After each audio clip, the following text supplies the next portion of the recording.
A courtroom packed with reporters, a millionaire smirking beside his mistress, and a pregnant woman standing alone, terrified, but refusing to step back. No one, absolutely no one, expects what happens next. In front of the entire court, the mistress launches forward and kicks the woman straight in the stomach, sending shock waves through the room. What they don't know is that the judge watching from the bench is not just any judge. He is the father she never knew. And tonight, everything breaks open. Stay with me, because this story of abuse, power, and jaw-dropping justice is about to hit harder than you ever imagined. Tell us in the comments what time you're watching and where you're tuning in from. We'd love to hear from you. The morning air outside the Seattle family court felt heavy, as if the city itself sensed something irreversible was about to happen. Reporters crowded the steps, adjusting microphones and cameras, waiting for the people at the center of the scandal to arrive. Supporters of women's rights stood behind barricades, holding signs about justice for victims of domestic abuse. On the opposite side, admirers of Grant Donovan, the tech millionaire with a perfectly curated public image, gathered with posters declaring his innocence. Between the two groups, the tension was sharp enough to feel in the air. Hannah Miller paused at the bottom of the courthouse steps. She was 29 years old and 7 months pregnant. Her belly round beneath a simple pale blue maternity dress. Her hands trembled slightly as she adjusted the thin cardigan around her shoulders. She had never imagined her marriage would end in a courtroom. She had never imagined the father of her unborn child would bring her to a place like this. But fear or not, she needed to be here. She took a slow breath, placed a protective hand over her stomach, and began to climb the steps. The camera shutters exploded with noise. A reporter shouted her name, asking how she felt. Another asked whether the rumors of emotional instability were true. Hannah kept her gaze down and walked as steadily as she could. She reminded herself that her child needed her strong. Her child needed her alive. A black luxury SUV pulled up to the curb. The crowd shifted immediately, shouting louder. Grant Donovan stepped out first. His suit looked tailored to perfection. His hair styled, his expression relaxed. He had the confidence of a man used to bending the world to his will. Beside him, stepping out elegantly in a fitted white dress, was Bella Hart. Bella was 31, flawless, glamorous, and smiling as if red carpet lights were hitting her instead of the gray Seattle daylight. Grant and Bella walked side by side, laughing softly at something private. They looked like a couple arriving at a gala instead of a court hearing. The contrast between their polished appearance and Hannah's anxious, vulnerable posture made the crowd murmur. Some of Grant's supporters cheered for him. Others gasped in disbelief at Bella's presence. Inside the courthouse, the tension intensified. The courtroom was cold and quiet with high ceilings that made even the faintest sounds echo. Hannah sat at the petitioner's table with her attorney. She tried to focus on her breathing. Her heart pounded and every movement inside the courtroom felt like it was happening around her with exaggerated importance. At the front of the room sat Judge Samuel Hayes. His silver hair and calm posture reflected years of experience.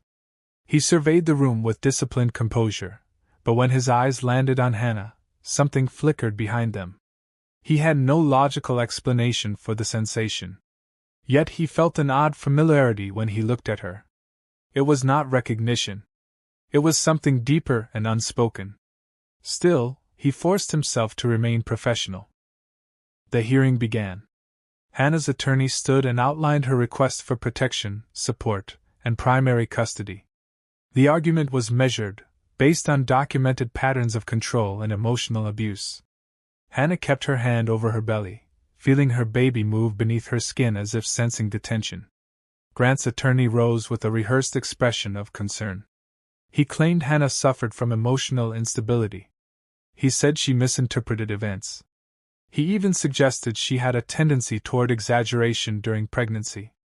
The courtroom shifted uncomfortably at that phrasing, but Grant sat back proudly confident in the narrative he had paid to build. Behind Grant, Bella sat with her arms crossed, her lips curved into a smirk. Every time Hannah's name was mentioned, Bella whispered something under her breath, rolling her eyes. Her contempt felt so blatant that even Grant's attorney gave her subtle glances as if silently urging her to act normal. When Hannah's attorney mentioned Grant's infidelity and the financial pressure he used to force Hannah to sign an unfair marital agreement, Bella exploded. She stood abruptly and shouted, "She is lying! She is absolutely lying!" Her voice echoed across the room. Judge Hayes slammed his gavel. "Ms. Hart, sit down. You are not permitted to interrupt these proceedings." Grant reached back calmly and placed a hand on Bella's arm. It was a gentle but possessive gesture, as if reassuring her that he was still in control.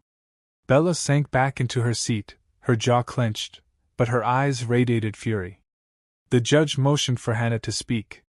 Hannah stood slowly, her hands still on her stomach. She spoke quietly but clearly. She described nights when Grant cut her access to money. She described weeks when he refused to let her see friends. She described the threats disguised as concerns about her mental clarity. As she spoke, the courtroom grew still. Even people who came in skeptical found themselves listening. Cameras outside the courtroom pressed against the narrow windows. Hannah felt exposed, but also strangely determined. She wanted the truth heard. She wanted her baby to know she tried. Bella could not stand the attention shifting away from her. She whispered something to Grant, but he kept staring straight ahead. Anger built in her face. She gripped the edge of her seat so tightly that her knuckles turned white. Then it happened. Bella jumped to her feet with explosive fury. "She is faking. She is acting. She is trying to ruin him." Her voice took on a sharp, almost shrill edge. Before anyone could react, Bella stepped forward and delivered a violent kick straight into Hannah's abdomen. A collective scream rose from the courtroom. Hannah collapsed instantly, falling to the wooden floor.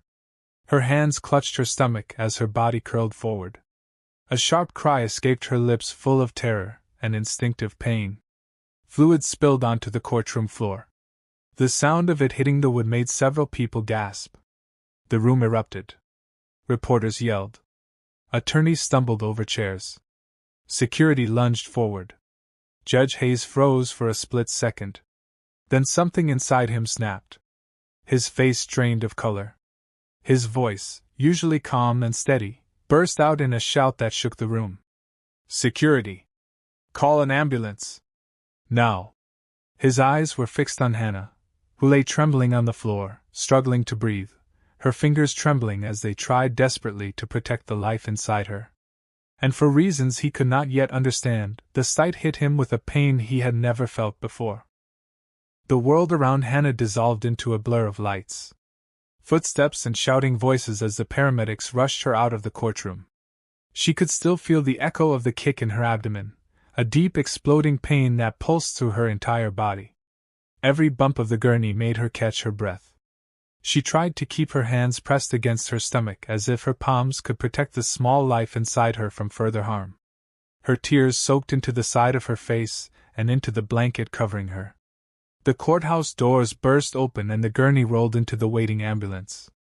Hannah could hear the faint alarm of the ambulance equipment as the paramedics moved quickly. One paramedic leaned over her. His voice was steady but urgent. He told her to stay awake. He told her to breathe. He told her they were doing everything they could. Hannah tried to nod, but her throat felt tight, and breathing became harder with every second. The siren wailed as the ambulance sped through traffic. The red lights flashing against the windows made the interior look even more chaotic. A paramedic pressed a monitor to her abdomen, searching for the fetal heartbeat. The loud rhythmic beeping filled the back of the truck. Hannah stared at the ceiling, fighting the rising terror inside her. She whispered to her baby, telling it to hold on. She did not even know whether the child could hear her, but speaking felt like the only control she had left. When they arrived at the hospital, the paramedics pushed the gurney down a long hallway. The bright fluorescent lights overhead made Hannah squint. Nurses moved quickly around her, calling out instructions, clearing pathways, preparing equipment. A doctor rushed to her side. His voice came through sharply and urgently. He said she was 28 weeks. He said they needed to stabilize both mother and baby. Hannah heard the words but could not process them fully. Every sound overlapped with the echo of the kick and the fear gripping her chest. They brought her into a monitoring room. Cold gel touched her abdomen. Sensors were attached. A machine hummed to life and began producing the rhythmic beeping of the fetal heart monitor. The sound became Hannah's entire world. Each beep felt like a thread connecting her to hope. Each slight pause made her heart skid. She struggled to breathe through the panic, her chest rising and falling rapidly. The doctor told her to stay still while they checked for signs of internal bleeding and uterine distress. Nurses moved around her, adjusting the bed, attaching 4 lines, checking her pulse. The air smelled strongly of disinfectant. Hannah stared at the ceiling tiles, trying to blink away the tears that kept filling her eyes. She wanted to be brave. She wanted to stay calm. But the terror of losing the baby was overwhelming. She felt as if her entire life rested on the steady beeping of the machine beside her. A nurse turned on the television mounted in the corner of the waiting area outside her room. Although the door was partially closed, Hannah could still hear the voices from the broadcast. A breaking news alert played repeatedly. The headline said that a pregnant woman had been kicked inside a courtroom by a millionaire's mistress. Then the video began. Hannah recognized the moment instantly. The screen captured Bella lurching forward and the violent arc of her leg as it connected with Hannah's abdomen. Reporters argued over details. Commentators debated what had happened. The sound of her own cry echoed faintly from the television, and it made Hannah's body tense with humiliation and fear. She turned her face away and closed her eyes. Tears slid down her cheeks. Her baby moved weakly inside her, and she clutched the side of the bed, praying silently that the movement was a good sign. She felt painfully alone. She wished someone was there to sit with her, to hold her hand, to reassure her that she would not lose her child. But the room felt too big and too empty. The only steady sound was the fetal monitor. Her phone vibrated on the side table. The nurse handed it to her gently, thinking it might be a family member. Hannah answered with shaking hands. Grant's voice filled the room. It was cold, sharp, and disturbingly calm. He told her not to speak to the press. He told her not to accuse him of abuse. He told her that if she dared to use the incident in court, he would take the baby from her. He reminded her that he had money and lawyers.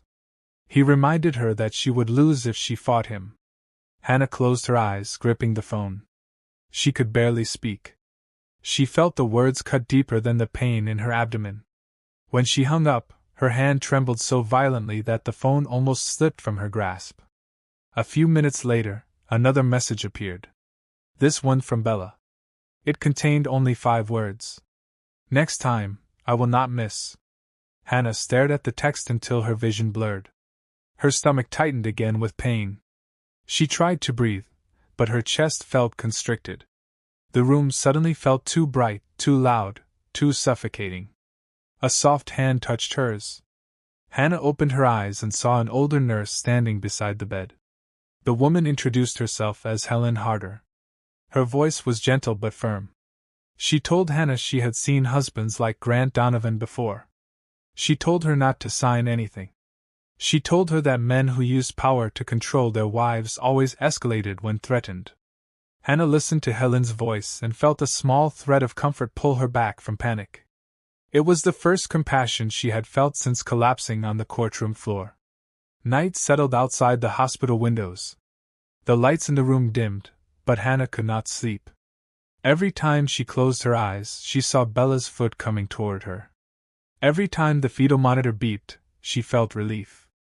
Every slightest pause made her heart drop. Shadows on the walls shifted with the movements of passing nurses.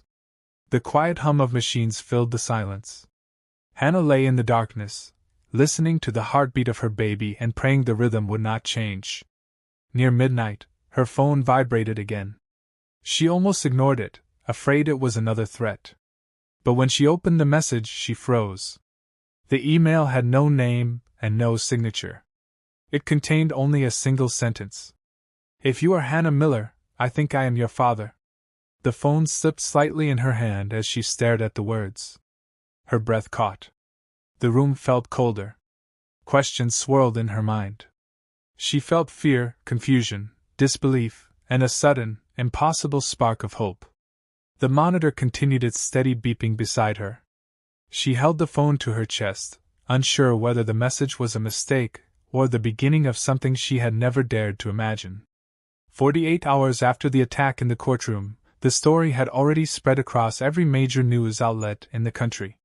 The incident replayed on television all day. Yet, what the public saw was not the truth. Grant Donovan's public relations team worked around the clock, releasing a carefully edited video that cut out the most incriminating moments. In their version of the footage, the angle conveniently shifted just before Bella's foot struck Hannah's abdomen. The narrative pushed to the media suggested that Hannah had tripped and fallen toward Bella. Headlines repeated the same phrasing. Reporters repeated the same talking points. Anyone who did not witness the attack firsthand would have difficulty knowing what truly happened. A talk show known for defending wealthy and influential men aired a segment titled, "Is the Public Being Manipulated?" The program invited a psychologist who spoke confidently about hormone instability during pregnancy. She said pregnant women often misinterpreted events. She suggested that Hannah may have acted out of emotional stress. What the audience did not know was that this so-called expert had been paid by Grant's PR team. Her performance served only one purpose: to make Hannah appear unreliable. Meanwhile, inside the hospital, Hannah struggled to process all of it. She had not left her room since being admitted. She had not looked at the television again after hearing the sound of her own scream echoing from the courtroom video. The fetal monitor beside her continued its steady beeping, but her fear had not lessened. Every time the beeping slowed, she held her breath. Every time the baby moved, she whispered silent reassurances. Her attorney had not yet arrived, and her medical bills were growing. She knew she did not have the money for a prolonged legal fight. The thought terrified her. When Grant's attorney arrived with a stack of documents, that terror deepened. The attorney spoke with rehearsed sympathy. He explained that Grant was willing to be generous. He offered Hannah a financial settlement that required her to remain silent. She would have limited visitation rights when the baby was born. She would not speak publicly about the attack. She would not accuse Grant of abuse. She would sign away most of her marital claims.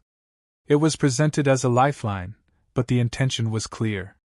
They wanted to shut her down. Hannah held the papers in her hands with trembling fingers. She felt small, cornered, and unsure. She had no lawyer to protect her. She had no savings large enough to stand against Grant's resources. The threat he had made over the phone, the threat to take her baby, echoed relentlessly inside her mind. Signing the papers felt like giving up her entire future. Refusing them felt like stepping into a war she could not win. The attorney left the envelope on her bedside table and walked out without waiting for her answer. The door closed quietly behind him. Hannah stared at the thick envelope. It seemed to grow heavier the longer she looked at it. Her breathing grew shallow. As she sat there frozen, Nurse Helen stepped into the room. She had been assigned to Hannah since the moment she arrived, and she had watched the young woman struggle to hold herself together. Helen recognized the tightness in Hannah's shoulders and the distant look in her eyes. She approached softly and asked whether she was all right. Hannah said nothing, only glanced toward the envelope. Helen walked over, picked it up, and read the heading with narrowed eyes. Helen had seen these types of agreements before. She had witnessed other women pressured into silence by wealthy husbands. She knew that once Hannah signed, everything would become much harder to undo. Without saying a word, Helen pulled out her phone and discreetly photographed the documents. Then she looked at Hannah with a steady, reassuring expression. She told her not to sign anything. She told her that there were people who could help. She told her that Grant's power was not absolute, no matter how invincible he seemed. Hannah felt a small surge of relief, fragile yet real. Outside the hospital walls, the public remained sharply divided. Hannah's name appeared everywhere on social media. Some people defended her, stating that no woman, especially a pregnant woman, would fake being kicked in a courtroom. Others mocked her, calling her a liar, a drama seeker, or a gold digger. comment sections became battlegrounds filled with insults. The cruelty of strangers seeped into the narrative, making Hannah feel even more exposed. Inside the courthouse, however, a different kind of battle was beginning. Judge Samuel Hayes sat in his private chambers with the blinds partially closed. He stared at the stack of files on his desk. Something about Hannah had stayed with him long after the courtroom emptied. He could not shake the feeling that her pain meant more to him than that of any stranger. It unsettled him. It also compelled him to act. He directed his clerk to retrieve the full security footage from the courtroom. Not the edited clips circulating in the media, but the raw uncut footage recorded from the overhead camera and the camera behind the witness stand. When the files were delivered, Samuel closed his office door and played the footage alone. The grainy videos showed everything clearly. Hannah standing nervously, Bella glaring at her. The moment Bella lunged forward with fury etched across her face. The violent kick. Hannah collapsing. The camera also captured Hannah's expression, not of performance or exaggeration, but of genuine horror. Samuel paused the video on her face. A strange ache spread through his chest. He leaned closer to the screen and studied her features, her eyes, her expression. Something familiar lived in those details. He reached into a drawer and pulled out an old envelope that had remained sealed for years. Inside it were photographs of a woman named Laura Miller. She had been Samuel's first love. They met when he was young and idealistic. They planned a life together. Then one day, without explanation, she disappeared. No note, no call, nothing. He searched for her for years, but every lead ended in silence. And now, as he studied Hannah's face on the monitor, memories of Laura flooded back with unsettling clarity. He opened his laptop and searched the public records. He found Hannah's birthplace. He found basic details about her mother. He found the dates and locations. One by one, the pieces aligned. Her age matched exactly with the year he lost contact with Laura. Her mother's name matched the woman he once loved. The more he connected the dots, the more his breath caught in his throat. For the first time since he became a judge, Samuel felt his hands shake. Everything pointed toward one devastating and unbelievable conclusion. Hannah Miller, the woman lying in a hospital bed after being kicked by a millionaire's mistress, might be the daughter he lost decades ago. He closed the file slowly and stared at the wall. His heart beat unevenly. His thoughts spiraled. Hope mixed with fear, and the weight of the revelation settled over him like a storm waiting to break. The late afternoon sunlight drifted through the blinds of the hospital room, casting long strips of pale gold across the walls. Hannah lay propped against her pillows, staring at the ceiling without really seeing it. She felt drained, both physically and emotionally. The steady beeping of the fetal monitor beside her had become the soundtrack of her days and nights. Each sound reassured her that her baby was still hanging on, still fighting. But the fear of what might happen next clung to her like a shadow she could not escape. Her eyelids felt heavy. She wanted to rest, but her mind refused to quiet. The video being spread online, the lies, the threats from Grant, the legal documents waiting on the bedside table, and the strange email claiming someone might be her father. She did not know what to believe anymore. The uncertainty twisted inside her chest. A soft click interrupted the silence. The door opened slowly. Hannah turned her head, expecting a nurse, or perhaps Helen coming in to check on her. Instead, she saw a man step into the room. He was tall with silver hair combed neatly back, wearing a pressed shirt and a dark jacket. His face was composed yet lined with something heavier than age alone. "I am sorry to disturb you," he said quietly, almost cautiously. "My name is Samuel Hayes." Hannah blinked. For a moment, she did not place the name. Then recognition struck her. The judge, the man who had sat at the front of the courtroom when her entire world had collapsed.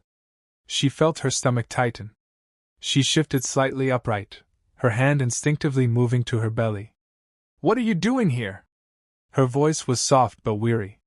"Is something wrong with my case?" He shook his head slowly. "I am not here in any official capacity." He stepped closer, but not too close, as if afraid of overwhelming her. I know you may not want to see me.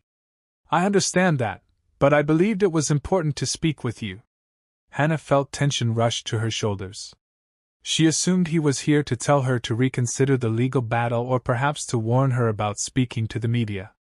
Judges were not supposed to get involved like this.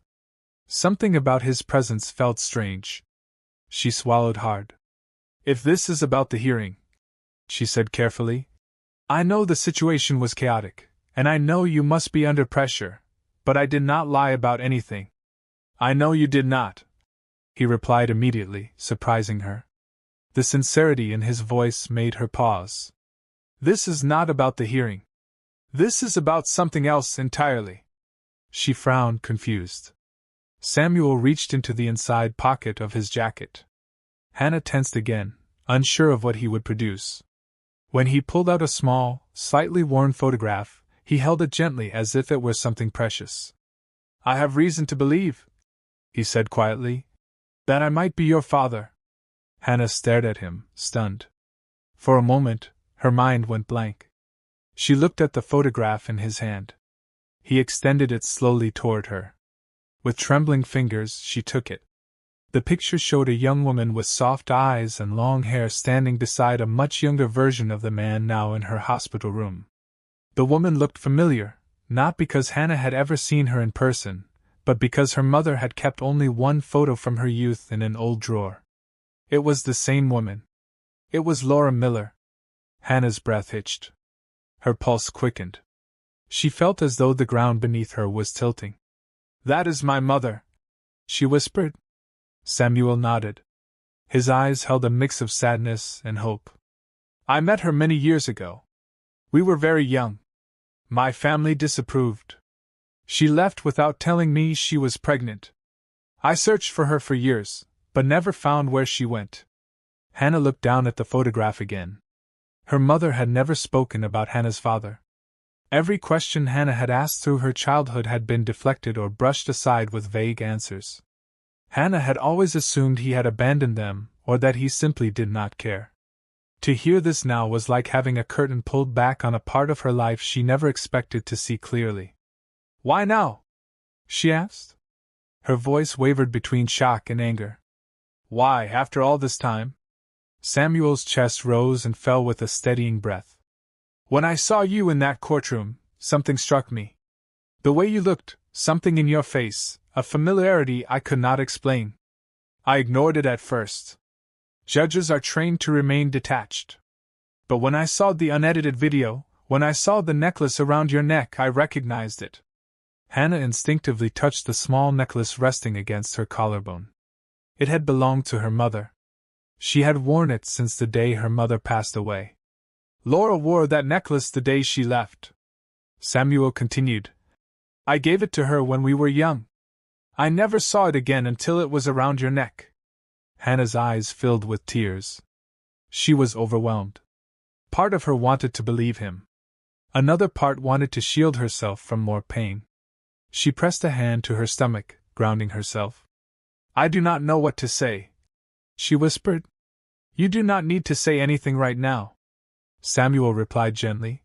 You have been through something terrible, and you are fighting for your child.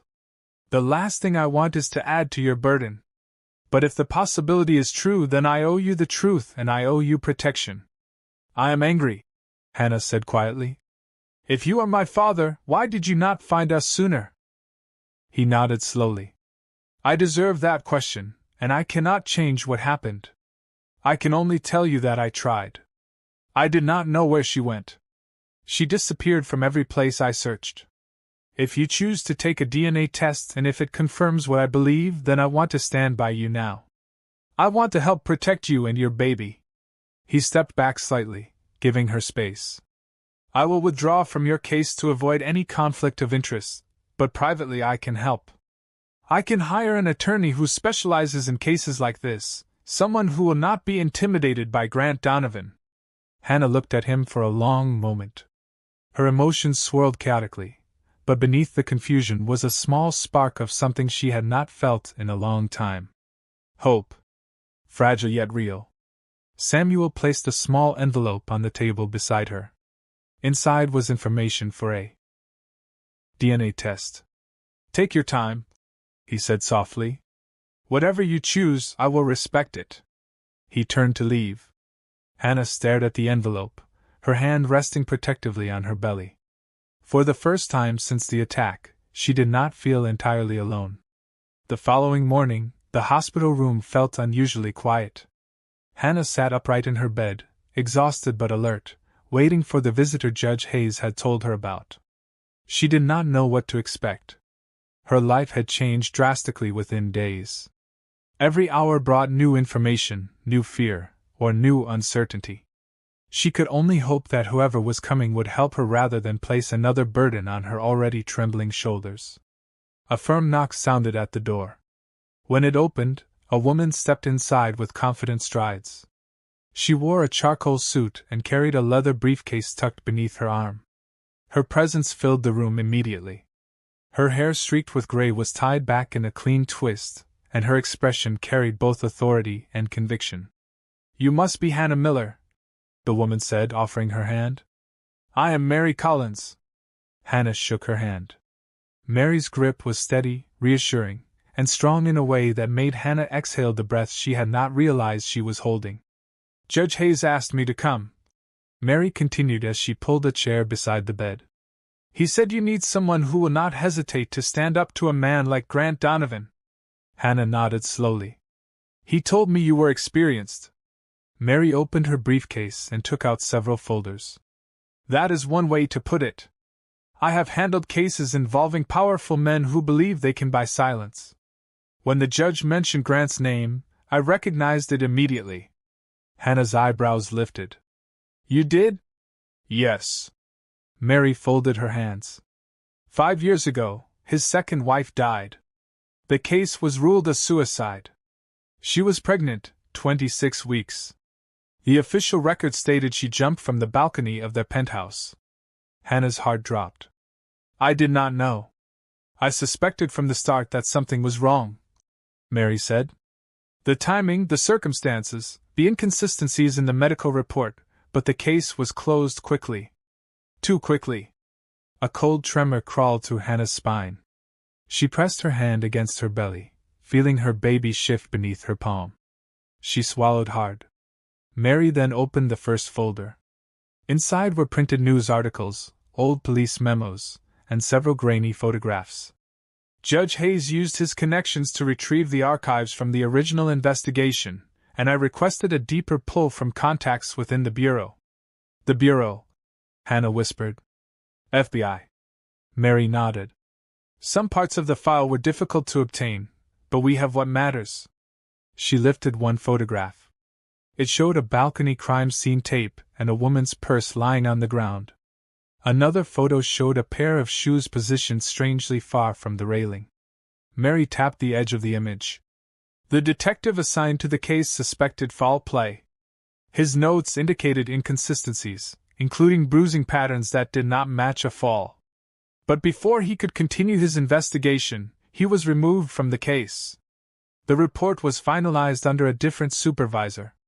The timing coincided with a very large anonymous donation to the precinct." Hannah stared at the photograph, horrified. "You think Grant paid them off?" "I think Grant has a long history of paying off whoever he needs to." Mary opened another folder, and it gets darker. She slid a printed spreadsheet toward Hannah. "These are records of offshore accounts linked to shell corporations. The transactions spiked dramatically the month before his wife's death and again immediately after, with millions transferred to unregistered entities." Hannah covered her mouth with her hand. She felt sick. "He planned it." "We cannot say that yet," Mary replied carefully. "But the pattern is troubling." As she continued explaining, Hannah noticed another set of photographs. These were camera stills from 5 years ago. Mary placed them on the table one by one. In each one, Grant and Bella Hart appeared together, not as strangers or acquaintances, but as two people who clearly had a shared history. "In this frame," Mary said, pointing to one image, "Bella is seen arguing with Grant's second wife 3 days before her death. This footage was buried in the original files. If Bella has been in Grant's orbit for that long, then their relationship did not begin recently. And if she confronted the previous wife, she might have been involved in far more than we know. The air seemed to thicken around Hannah. She felt as if every breath weighed heavier. 30 minutes ago, she believed she was fighting Grant alone. Now she understood she might be dealing with a man who had destroyed another woman before her, a woman also carrying his child. Mary's voice softened. I know this is difficult to hear, but you need to understand the danger. Patterns like this rarely stop on their own. Nurse Helen knocked lightly and entered with a chart. She paused when she saw the table covered with photographs. I remember her, Helen said quietly. His second wife. She came to the hospital once. I noticed bruises on her arms, faded ones. When I mentioned documenting them, the attending physician told me to leave it alone. He said her husband was handling her care privately. Why would he say that? Hannah asked. Helen sighed. We now know the attending physician accepted donations from Grant for years.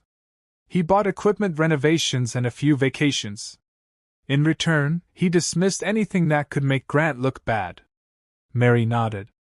It aligns with everything we found. Helen continued. She seemed afraid that day. I tried to talk to her, but she avoided eye contact. I never saw her again after that. When I heard about her death, I knew something was off. But no one asked the nurses for statements. Mary looked at Hannah. This is why we need to build a team, a quiet one, a careful one. She listed them in calm, precise order. Samuel has legal influence. I will handle strategic litigation. Helen will serve as a medical witness. And Detective Michael Rodas, who worked on the earlier case before being removed, has agreed to help gather old leads. It was overwhelming. It was terrifying. But it was also the first time Hannah felt the ground beneath her feet return. If Grant orchestrated something with his second wife, Hannah whispered, then the attack on me was not impulsive. It could be the beginning of the same pattern. Mary nodded solemnly. That is why we must act before he does. Hannah stared at the board Mary assembled on a portable rolling table. At the center was a photo of Grant surrounded by the faces of women, files of financial transactions, maps of his properties, and timelines of deaths and disappearances. Red strings connected events across years. It looked exactly like something from a criminal investigation. It was also the first time Hannah truly understood the scope of the danger she was in and the scope of what they had to do next. The storm that followed the emerging investigation did not intimidate Grant Donovan. In fact, it energized him. He had faced public scrutiny before and had always come out stronger. This time, he intended to crush the narrative before it took hold. Within 24 hours of learning that Hannah had retained legal representation, he contacted one of the most expensive public relations firms in the country. Their office occupied the top floor of a glass tower overlooking the city like a throne. They were known for reshaping scandals into sympathy. Grant arrived with an air of confidence that bordered on arrogance. He brought a team of lawyers, a portfolio of carefully edited documents, and instructions for the strategy he wanted implemented. He insisted the public was being manipulated. He insisted Hannah was trying to extort him. He demanded that the PR firm craft a story highlighting his achievements, his charitable works, and his rise from a modest upbringing. He framed himself as a victim of a malicious plot. Within hours, the firm released a polished video titled The Truth Behind the Courtroom Chaos. The clip portrayed Grant as calm and composed. It presented him as a supportive husband who tried to help a struggling wife. It hinted that Hannah's emotional instability had caused the incident in the courtroom. It suggested that Bella had only reacted out of fear. Commentators on certain networks echoed these claims, repeating the narrative word for word. The PR machine moved with precision, shaping perception in real time. The next phase of the plan included placing Bella in front of cameras. She appeared on a popular talk show dressed in soft colors, her face arranged into an expression of fragile remorse. She dabbed at her eyes with a tissue as she described her version of the story. She said she had been afraid. She said Hannah lunged first. She said she reacted on instinct. She even claimed she prayed for the baby's safety every night. Her performance was emotional enough to convince some viewers. People who had not seen the unedited footage began to question what truly happened in the courtroom. The power of polished lies became painfully clear. Public polling shifted slightly in Grant's favor. Supporters of his technological empire defended him loudly. They called him a symbol of the American dream. They said men like him were always targeted by jealous spouses. They accused Hannah of chasing money. For a short time, Grant felt victorious. He reveled in watching the tide turn. But not everyone believed him. Not everyone was willing to accept Bella's performance. And one of the first to publicly push against the narrative was Samuel Hayes. Samuel appeared on a respected news channel known for investigative journalism and integrity. He was introduced as a retired federal judge, not as someone involved in the recent case. His voice remained steady as he spoke about a disturbing pattern he had observed over years on the bench. He discussed the recurring dynamics of abuse involving pregnant women. He mentioned how power, control, and money often silence victims. He did not mention Hannah's name. He did not mention Grant. But the message was unmistakable. Viewers who respected Samuel's long career listened closely. His credibility carried weight. His calm analysis stood in stark contrast to Grant's emotional outbursts and Bella's staged tears. The interview was replayed throughout the day and then shared by thousands online. Meanwhile, Mary Collins continued her own offensive. She provided a respected investigative journalist with documents that revealed suspicious financial activities. Offshore accounts, hidden transactions, sock puppet corporations, payments timed perfectly to coincide with events that helped Grant escape liability in the past. The journalist spent days verifying the information before publishing a groundbreaking expose titled From Angel of Innovation to Master Manipulator. The article spread rapidly across social media. It raised questions. It disturbed people who once saw Grant as a symbol of success. It hinted at a pattern not just of manipulation, but of criminal behavior. None of the accusations were definitive, but the connections were too sharp to ignore. Grant tried to control the damage. He appeared on live television shouting over the host. He accused journalists of lying. He claimed political enemies were targeting him. He threatened lawsuits against anyone who spoke against him. But each angry outburst chipped away at the image he had tried to build. Viewers who once admired him began to notice how quickly he lost control. They noticed how often he avoided direct questions. They noticed how hostility lived beneath his polished exterior. At the hospital, Mary arranged a brief, carefully controlled interview for Hannah. It lasted less than 5 minutes. A single camera captured Hannah sitting on the hospital bed with dimmed lights around her. She wore no makeup. She made no dramatic gestures. She spoke in a soft, steady voice. When asked what she wanted, she answered simply, "I just want my baby safe." That one sentence aired across the country. Elderly viewers sitting in living rooms across America felt something shift inside them. Women who had raised children decades earlier saw the quiet fear in Hannah's eyes and recognized it. Grandmothers remembered the dangers of pregnancy in their own youth. Mothers recognized the tremble in Hannah's voice. Older Americans who valued sincerity over spectacle began forming their own opinions. They were not moved by Bella's tears or Grant's rants. They were moved by the simplicity of a frightened mother trying to protect her child.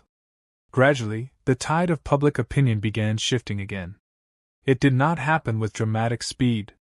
It happened quietly in living rooms, retirement communities, church groups, and neighborhood gatherings. Older women especially felt protective toward Hannah. They shared her interview. They commented with prayers. They called into radio shows to defend her. They saw her not as a figure in a scandal, but as a human being. Hashtags began circulating on social media. At first, they were small. Then they grew. Within days, #ProtectHannah started appearing beneath thousands of posts. It was followed by #BelievePregnantWomen, a powerful counterforce to Grant's campaign. The hashtag spread across platforms accompanied by messages of solidarity. People demanded justice. People demanded safety for Hannah and her unborn child. People demanded accountability. Grant's PR team tried to fight back, but momentum had shifted. Their polished videos no longer drew admiration. Their claims of innocence no longer felt convincing. Grant had lost control of the narrative. And for the first time in his career, he was not the one steering public perception. Hannah, watching quietly from her hospital bed, felt the shift as well. She did not feel triumphant. She did not feel safe. But she felt something new. She felt the world starting to see her truth. The tension in the hospital room felt different now. It was no longer the suffocating fear of isolation. It was the quiet stillness before movement, the sense that something larger had begun shifting in Hannah's favor. Her world was still fragile. Her baby was still at risk. But she no longer felt alone. Real help was forming around her, and it carried weight far beyond anything Grant could buy. Judge Samuel Hayes arrived early in the morning, his expression solemn but determined. He sat beside Hannah's bed and held a folder in his hands. He had already made the decision that would change everything. "I have officially withdrawn from your case," he said gently. "It is necessary. I cannot risk any conflict of interest, but that does not mean I am stepping away from you."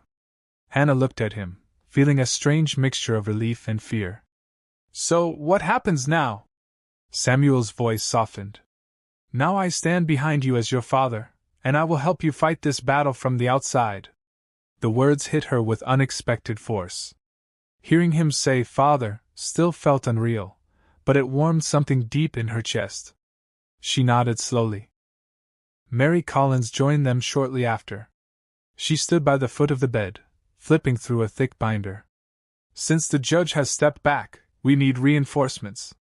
People who know how to fight men like Grant. I have already reached out to someone." She glanced at Samuel, then at Hannah. "He is on his way." An hour later, a tall man in his 40s entered the room. He wore a dark coat and carried the seriousness of someone who had spent years navigating the darkest corners of financial crime. "I am Aaron Blake," he said, offering a respectful nod. "Former federal prosecutor. I spent 15 years investigating financial abuse among the wealthy. Judge Hayes and Mary told me enough to know this situation is bigger than domestic violence." He placed several documents on the small table beside Hannah's bed. "Grant Donovan is not simply an abuser. He shows a pattern. These money transfers, these offshore accounts, these sudden deaths. This is a system, a built structure of manipulation and financial cover-up." His words chilled Hannah. It was terrifying to hear her worst assumptions confirmed by a federal expert. Detective Michael Rodas arrived next. The moment he entered, he carried a thick box filled with old files. He had been the detective who originally investigated the death of Grant's second wife before being abruptly removed. "I have contacts who never forgot that case," he told the group. "I spoke to them last night. They are afraid, but they are willing to help now that Donovan is finally under scrutiny." He opened the box and began laying items across the table. "This is the building security guard who saw the bruises. This is the neighbor who heard the shouting. This is the roommate who lived with Grant's second wife in college. She remembers the personality changes, the fear, the attempts to leave him." He picked up another statement, and this a delivery driver. 5 years ago, he saw Grant wrap his hand around her throat in their doorway. He reported it. The report disappeared. The next day, Hannah inhaled sharply. She felt her pulse quicken with each revelation. She knew Grant was dangerous. She knew he hurt people. But seeing a network of erased voices laid out on the table made her knees weak. Helen entered the room soon after holding a folder of her own. "The hospital administration released these records after the attending physician was removed from his post," she said quietly. "You should see what he covered up. There were multiple reports of injuries on Grant's second wife. Their system flagged them, but the attending physician dismissed them each time. Now that he has been fired, we have access." She handed the folder to Mary, who opened it carefully. "This is valuable," Mary said. "These records build the medical foundation for a larger case." Then came the biggest shock of the morning. A man Hannah had never seen before stepped through the door. He looked nervous, constantly glancing over his shoulder. "This is David Ross," Detective Rodas explained. Grant's former personal driver. David rubbed his hands together. I should have come forward years ago, he said. But I was scared. I thought he would destroy my life. Mary spoke gently. What do you know, Mr. Ross? David looked down at the floor, gathering himself. 5 years ago, the night his second wife died, I drove Grant and Bella to a cabin outside the city. They stayed there until morning. They told me not to speak of it. Grant paid me to forget. I tried, but when I saw the news about Hannah, I knew I could not stay quiet anymore. Silence filled the room. Then Mary nodded firmly. Your testimony will matter. Aaron Blake began assembling the strategy. He laid the components on the table and spoke with the calm precision of someone accustomed to building airtight cases. First, we petition for search warrants. We need access to Grant's digital records, emails, messages, financial transfers. Second, we freeze his offshore accounts. Third, we prepare to bring Bella in for questioning. But will the court approve it? Hannah asked. With the right evidence. Yes, Aaron said. And we are gathering more of it by the hour. Through all of this, Samuel stood quietly near the window, watching Hannah's face. When Mary finally placed the DNA test kit on the tray beside her bed, he stepped closer.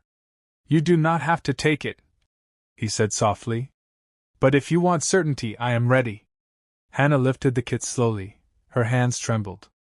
Samuel stood perfectly still, his emotions barely contained behind careful patience. After a moment of quiet reflection, she opened the kit. She followed the instructions.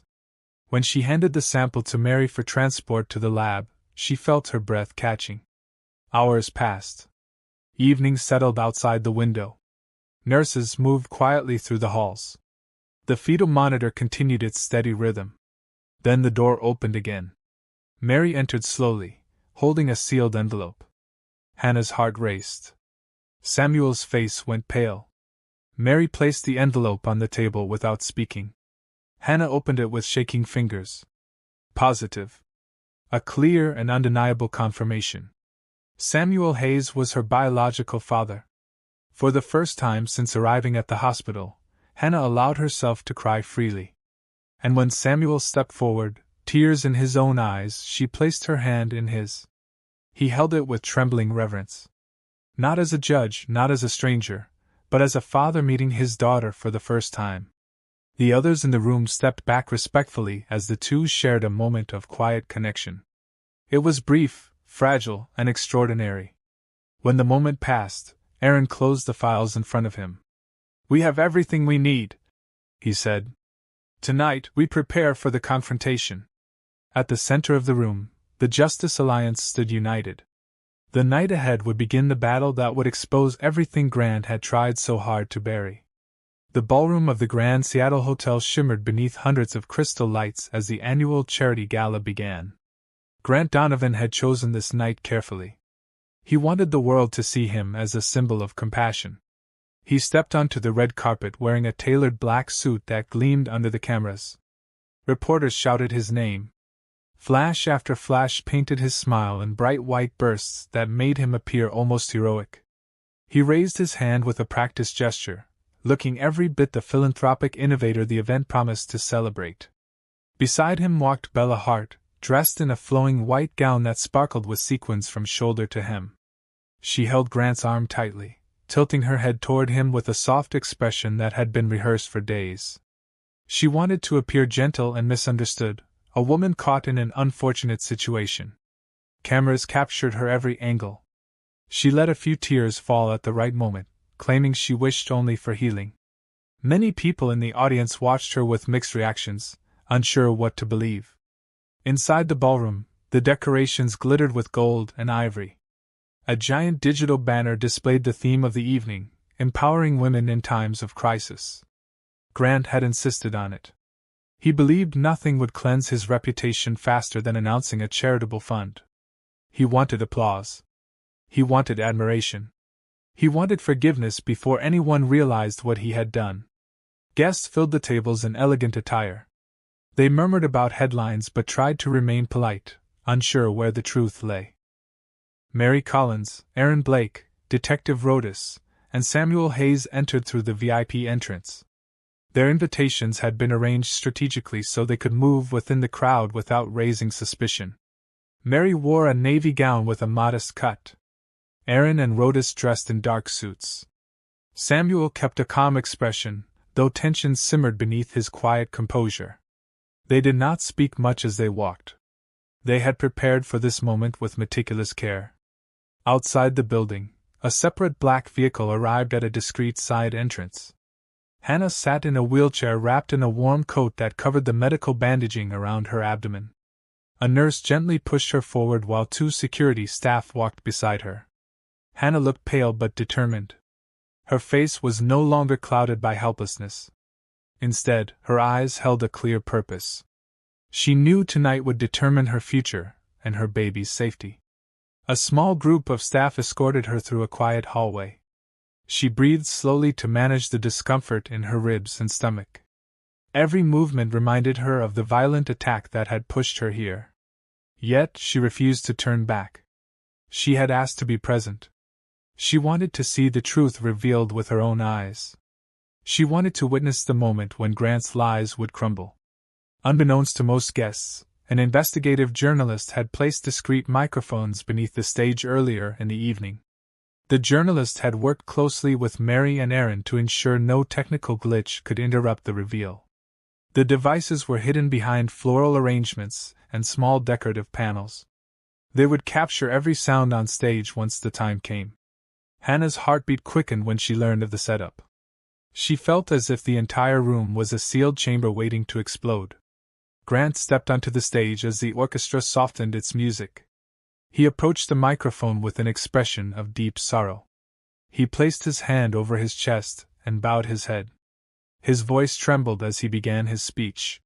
He spoke about compassion. He spoke about redemption. He claimed he wanted to support pregnant women in crisis. He even let a tear fall while describing how misunderstood he felt. Some guests clapped politely. Others watched uneasily, sensing something off. Bella stood nearby, clasping her hands together as if in prayer. She blinked dramatically whenever cameras focused on her. She wanted sympathy. She wanted validation. She wanted people to believe she had been the victim. Her white gown shimmered beneath the stage lights, but the tension in her shoulders betrayed her calm facade. She kept glancing toward the audience, unsure why some faces looked too focused. Near the back of the ballroom, Aaron Blake caught Mary's eye. He gave a slow, deliberate signal. Mary pressed a small device in her hand. The giant screens mounted around the ballroom flickered once. The guests turned their heads expecting another fundraising graphic. Instead, the screen went black for several seconds. Then the image appeared. The uncut courtroom footage. Gasps rose instantly. The video showed Hannah standing in the courtroom with her hands on her stomach. Bella appeared in the corner of the frame. Then the kick came sharply and brutally. The original sound filled the ballroom. Hannah's cry echoed through the speakers. The thud of impact vibrated beneath the audience's feet. Grant froze. Bella's face drained of color. The audience watched in horrified silence. No edits, no distortions, no excuses. It was clear evidence of violence. A wave of outrage rippled through the room as people placed their hands over their mouths. Some began shouting. Others stepped back from Grant and Bella as if they were toxic. Hannah watched from her wheelchair, her breath shaking. Another clip began playing. This time it showed financial records, offshore transactions, and interviews with witnesses. The voice of David Ross described the night he had driven Grant and Bella to a cabin while Grant's wife was dying. The ballroom erupted with noise. Guests shouted in disbelief. People stood from their seats. Phones recorded everything. The truth spread faster than Grant could react. Grant lunged toward the stage controls, screaming for someone to shut off the screen. Bella stumbled backward, shaking violently. Before either could flee, federal agents rushed through the side doors. The agents announced themselves with clear, commanding voices. They moved with practiced precision. Grant was seized in full view of the cameras. Bella tried to slip through the crowd, but 2 agents intercepted her quickly. The applause that followed was not joyous. It was furious. It was the sound of long overdue justice. Hannah felt tears rise, not from pain, but from relief. Samuel moved to her side, placing his hand over hers. The flashes of cameras illuminated their faces as they watched Grant and Bella taken away. The truth had finally been revealed. The night of revelation had begun the end. The federal courthouse in Seattle buzzed with an intensity that could be felt even from the street. Reporters crowded the entrance, setting up tripods and microphones as helicopters circled overhead. People lined the sidewalks hoping to witness history. Inside, security officers prepared for a trial that would shake the entire country. The fall of Grant Donovan, once celebrated as a visionary billionaire, had captured the nation's attention. He arrived in handcuffs surrounded by federal marshals. His face showed the marks of a struggle. A bruise swelled beneath his left eye and a cut along his cheek had been hastily bandaged. He had resisted arrest the night of the gala, and his injuries reflected both his desperation and his refusal to accept defeat. He walked with a stiff posture, trying to hold on to whatever dignity he had left, but the cameras were relentless, capturing his downfall with merciless clarity. Bella Hart appeared shortly after. The dazzling woman who once posed confidently on red carpets now looked almost unrecognizable. Her hair hung limp at her shoulders. Dark circles shadowed her eyes. She held her arms tightly against her body as if trying to shrink into herself. She glanced nervously at Grant, but he refused to look at her. 2 days earlier, she had attempted to negotiate a reduced charge by blaming him entirely. She was now trapped between fear and survival, desperately trying to salvage what little hope she had. Inside the courtroom, former federal prosecutor Aaron Blake stood at the front organizing documents with steady hands. He wore a dark suit that carried the authority of years spent pursuing justice. When the judge entered and announced the beginning of the proceedings, Aaron stepped forward. He spoke with clarity and force, laying out the case. He began with the unedited video from the courtroom. The footage appeared on the large screen. Gasps echoed through the room as Bella's violent kick played in slow motion. The raw sound of Hannah's cry filled the courtroom. No one could deny what they saw. No one could explain it away. Next came the financial evidence. Aaron presented charts, spreadsheets, and banking reports that revealed a complex network of offshore accounts. He explained how millions of dollars had moved in suspicious patterns over several years. The transfers were linked to key moments surrounding the death of Grant's second wife. The dots connected with chilling precision. He then introduced the hospital records. Nurse Helen had uncovered them after the corrupt physician was removed. Aaron presented photographs of the bruising on the second wife along with testimonies showing how reports were suppressed. The room fell into a heavy silence. It was no longer just a story about one attack. It was a story of a pattern, a history, a system designed by Grant Donovan to maintain control and eliminate anyone who threatened him. One by one, the witnesses took the stand. David Ross, the former driver, testified first. His voice trembled slightly as he described the night he drove Grant and Bella to a secluded cabin while the second wife was left alone at the penthouse. He admitted he had been paid to stay quiet. His fear was palpable, but his conviction was stronger now. Then came the building's security guard. He spoke about the bruises he had seen but had been told to ignore. The friend and former roommate of the second wife testified next. She recounted the emotional breakdowns, the fear, and the threats the woman had confided. The delivery driver, who had witnessed Grant choking his wife, followed. His testimony brought several jurors to the edge of tears. Finally, Nurse Helen walked steadily to the stand. Her calm voice carried the weight of truth. She described the day she had examined the second wife. She explained how she had wanted to document the injuries, but the attending physician blocked her. She admitted she had kept that memory for years, unable to forget the desperation in the patient's eyes. Cameras captured the solemn expression of the jurors as they listened. It became clear that every piece fit together. Hours into the proceedings, the bailiff opened the side door. Hannah entered the courtroom in her wheelchair, pushed gently by a nurse. She wore a loose blouse to avoid pressing against the bandages around her abdomen. Her face looked pale but resolute. She held her stomach instinctively as the wheels rolled forward. The room fell silent. She positioned herself near the witness table. When she began to speak, her voice shook, but never broke. "He tried to erase me just like the others." The courtroom felt frozen in time. Even the judge paused before taking the next note. Hannah continued explaining how Grant isolated her, threatened her, and manipulated her. She spoke about the kick, the terror of losing her child, and the long nights listening to the fetal monitor for reassurance. Not a single person in the room looked away. Grant's attorney rose to cross-examine her. His tone lacked conviction. His questions came out hesitant and weak. Each argument he attempted crumbled against the undeniable weight of evidence. The judge rejected most of his objections. Even Grant could not hide his frustration. He slammed his cuffed hands against the table, earning a warning from the judge. Then came the breaking point. Bella collapsed into tears at the defense table. She begged to speak. The judge allowed it only after repeated requests. She stood shakily and admitted that Grant had often belittled her and controlled her. She said he viewed pregnant women as burdens. She repeated the chilling words he once said. "She is pregnant. She is just a weight. I will handle it." Her confession hit the courtroom like a blow. Gasps erupted. Grant's face twisted with rage. He shouted that she was lying, but the guards forced him back into his seat. The judge called for order.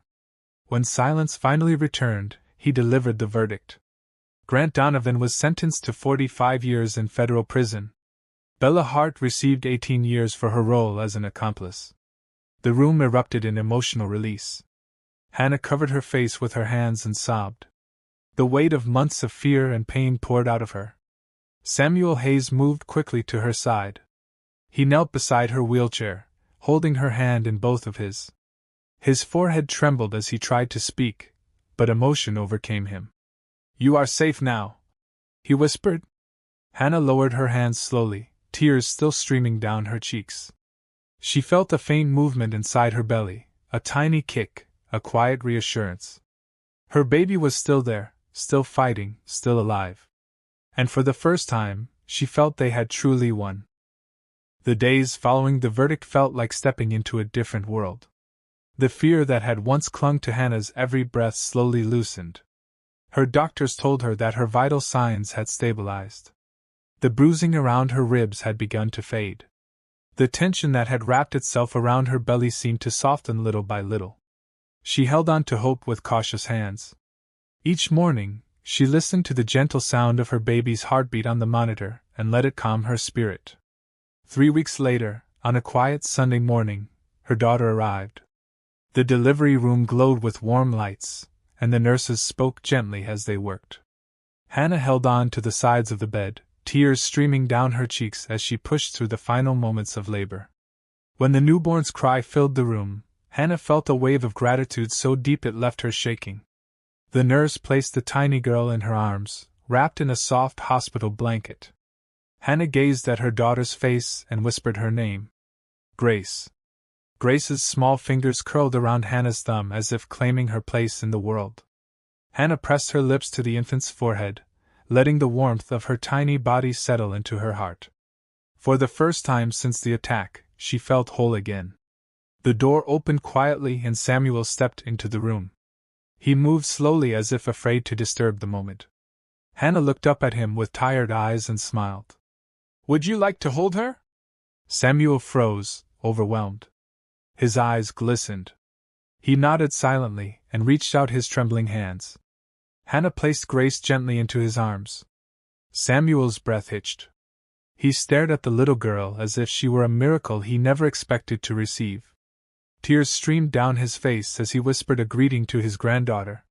He laughed softly, unable to contain his emotion. Hannah watched him and felt something inside her mend. Later that afternoon, Mary, Aaron, Rhodus, and Helen arrived together. They carried flowers and small gifts, but what mattered most was the warmth in their voices. They gathered around the bed, smiling with genuine pride. "Look at her," Mary said softly. A perfect little fighter. Aaron nodded. You changed everything, Hannah. You gave every victim a voice.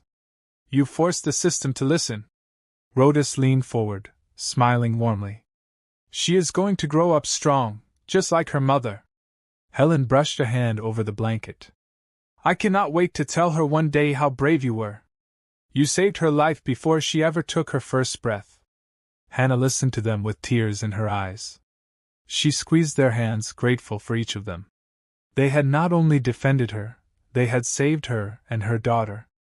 In the days that followed, the news continued to spread across the country. Articles appeared in major publications describing Grant Donovan's crimes and the evidence that had brought him down. Reporters interviewed former employees, financial analysts, and legal experts. The story of the gala revelation became a symbol of accountability. The charity fund Grant had falsely promoted was now under the management of legitimate organizations dedicated to women escaping abusive homes. Donations poured in from people moved by Hannah's courage. When Hannah was discharged, Samuel drove her to a small apartment he had quietly renovated. It was not extravagant, but it was filled with light and soft colors. Fresh paint covered the walls. A crib stood near the window, decorated with a simple mobile of tiny wooden stars. Fresh curtains fluttered gently in the spring breeze. Hannah stepped inside with Grace in her arms and felt a rush of emotion. She had never expected to have a place that felt safe, but now she did. Samuel helped her settle Grace into the crib. Then he walked to a small shelf on the wall. He placed a framed photograph of Laura Miller taken many years earlier. Beside it, he set another frame. It held the only picture Hannah had from her childhood, a small photo of herself with her mother. And next to those two, he added the newest frame holding a picture of Grace taken only hours after birth. 3 generations side by side. Hannah watched quietly as Samuel adjusted the frames until they were perfectly aligned. She pressed a hand to her heart, feeling the depth of the moment. Something inside her felt complete. She began taking short walks in the neighborhood when her strength returned. She pushed Grace's stroller beneath the soft morning sunlight. The sky always looked gentler during those early hours. The world felt calm, almost sacred. Hannah inhaled the cool air, feeling her body regain its steadiness. People she passed on the sidewalk sometimes recognized her from the news, but they approached her kindly. Some offered quiet congratulations, others simply smiled.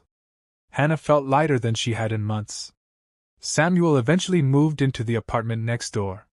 He insisted it made sense. He wanted to be close. He wanted to help with Grace. Hannah did not argue. Having him nearby brought comfort she never expected to feel again. He knocked each morning to check on them. He brought warm meals and small gifts for Grace. He took pictures of her first smiles and recorded the sound of her tiny breath when she slept. One evening, as Grace lay asleep in her crib, Hannah sat at her small desk with a pen in hand. She opened a blank journal. She began to write a letter.